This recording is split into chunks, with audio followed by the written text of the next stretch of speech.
Oui, bonjour, c'est Madame Dalal à l'appareil. J'ai une petite question à vous poser. Le jour où j'ai un petit accrochage avec ma voiture, je serai remboursée combien avec mon assurance auto? Oui, j'attends. N'attendez pas qu'il soit trop tard pour découvrir la base de votre indemnisation. AXA invente les barèmes sans surprise, grâce auxquels vous connaissez à l'avance et dès le départ la base de calcul sur laquelle vous serez indemnisé. AXA. Réinventons l'assurance et l'épargne. Bonjour et bienvenue dans le journal de l'économie de ce jeudi 27 juin sur Chouf TV. On sait l'économie marocaine assez dépendante des investissements étrangers, qu'ils viennent d'Europe principalement, des pays du Golfe ou encore du continent américain. Le tout dernier rapport de la conférence des Nations Unies sur le commerce et le développement, la CNUSED, nous apprend aujourd'hui que les investissements directs étrangers au Maroc ont atteint un niveau record de 2,84 milliards de dollars l'an passé, en progression de 10% par rapport à 2011. Une hausse qui vient confirmer la tendance fortement haussière déjà enregistrée l'année précédente, avec plus 63% entre 2010 et 2011. Le Maroc est ainsi devenu la première destination des investissements directs étrangers en Afrique du Nord, en absorbant à lui seul 25% des IDE de la région. L'Afrique se révèle par ailleurs une terre d'accueil importante pour ces IDE, car à contre-courant de la tendance mondiale qui a vu les IDE reculer de 18% en 2012 à 1 350 milliards de dollars, les investissements directs étrangers en Afrique ont atteint, eux, 50 milliards en 2012, soit une hausse de 5% en glissement annuel, selon le rapport publié donc par la CNUSED. Les auteurs du rapport notent d'autre part que la part des industries extractives dans les IDE, attirées par les pays africains, reste importante, tout en soulignant la poursuite de la tendance à la diversification, avec un intérêt toujours plus grand pour les services et l'industrie manufacturière. La part des industries liées à la consommation dans les investissements étrangers globaux réalisés en Afrique a par exemple augmenté de 7% en 2011 à 23% en 2012. En termes de pays d'origine des IDE sur le continent africain, l'Afrique du Sud, la Chine et l'Inde sont parmi les plus grands investisseurs. Au-delà du Maroc, c'est l'ensemble de l'Afrique du Nord qui a enregistré la plus forte augmentation, plus 35%, grâce notamment à des investissements dans les pays comme l'Égypte ou la Libye, au lendemain des troubles politiques liés au printemps arabe. Le Maroc se prépare à la 4G. Le secteur des télécommunications est actuellement en plein essor, mais on sait les difficultés auxquelles se heurtent aujourd'hui les clients des principaux opérateurs au Maroc, confrontés à des dysfonctionnements de réseau ou de liaison en raison de la croissance exponentielle de leur utilisation.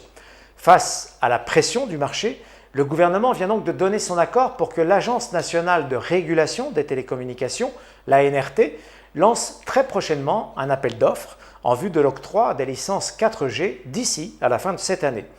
Les services de 4e génération devraient ainsi démarrer dès 2014.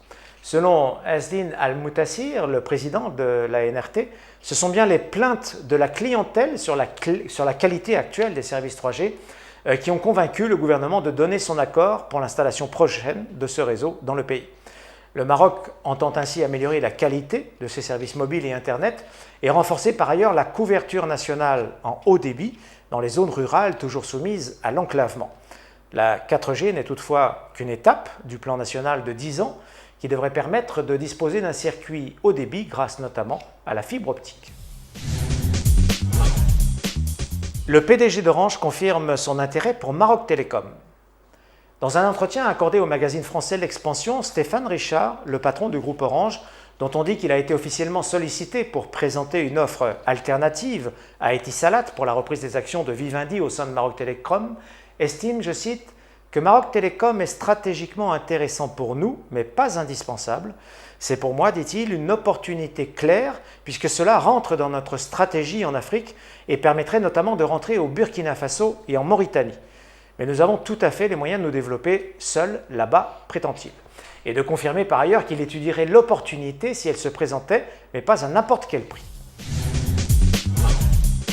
Le japonais Nitetsu Mining se positionne dans l'étain.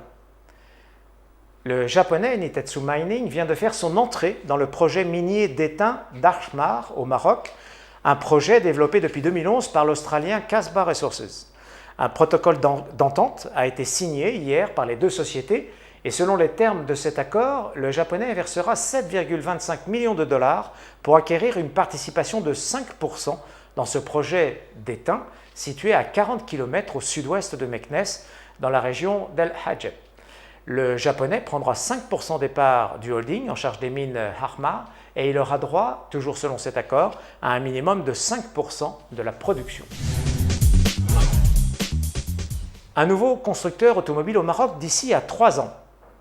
Dans un long entretien accordé à notre confrère français, l'usine Nouvelle, Abdelkader Amara, le ministre de l'Industrie, revient en détail sur son récent voyage au Japon et sur les espoirs portés par une nouvelle implantation automobile au Maroc. Le ministre précise ainsi avoir rencontré une dizaine de grandes entreprises, dont Toyota et Nissan, et dit avoir bon espoir de capter une part significative des investissements japonais prévus sur le continent africain. Dans l'automobile, déclare Amara, Fujikura, Yazaki ou Sumitomo sont déjà d'importants investisseurs au Maroc. J'ai mené, ajoute-t-il, des discussions constructives aussi avec les associations des constructeurs et équipementiers. Elles vont relayer notre discours auprès de leurs membres dans la perspective d'un grand forum d'investissement et d'échange Japon-Maroc, forum qui se tiendra en décembre prochain. Nous pensons, ajoute-t-il, pouvoir attirer un nouveau constructeur automobile d'ici 2 à 3 ans, au maximum, et pas forcément à Tanger. Et il n'y a pas que la piste Toyota, ni même japonaise, mais bien sûr, ce ne sera pas facile, ajoute-t-il. De plus, il ne faut pas raisonner uniquement sur la taille du site géant Renault Tanger, avec ses 350 000 véhicules par an. On peut imaginer l'implantation d'usines plus réduites, de l'ordre de 100 000 véhicules an en production. Le ministre précise toutefois que l'espoir de voir s'installer un second constructeur européen aux côtés de Renault est aujourd'hui assez faible. La bourse de Casablanca clôture à nouveau dans le rouge. Le Madex termine ce jeudi en recul de 0,66% à 7 211 points, alors que le Massi perd 0,58% à 8 873 points. Involis signe la plus belle progression du jour, à plus 7,25% à 128 dirhams 70, suivi de Strock Industries qui poursuit son retour en grâce cette semaine en terminant à plus 5,99% à 65 dirhams 16. Mauvaise journée en revanche pour les cimentières. Ciment du Maroc et Holcim perdent toutes deux 6%.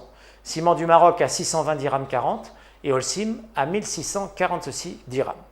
Bonsoir et à demain pour un nouveau journal de l'économie sur Chauffe TV.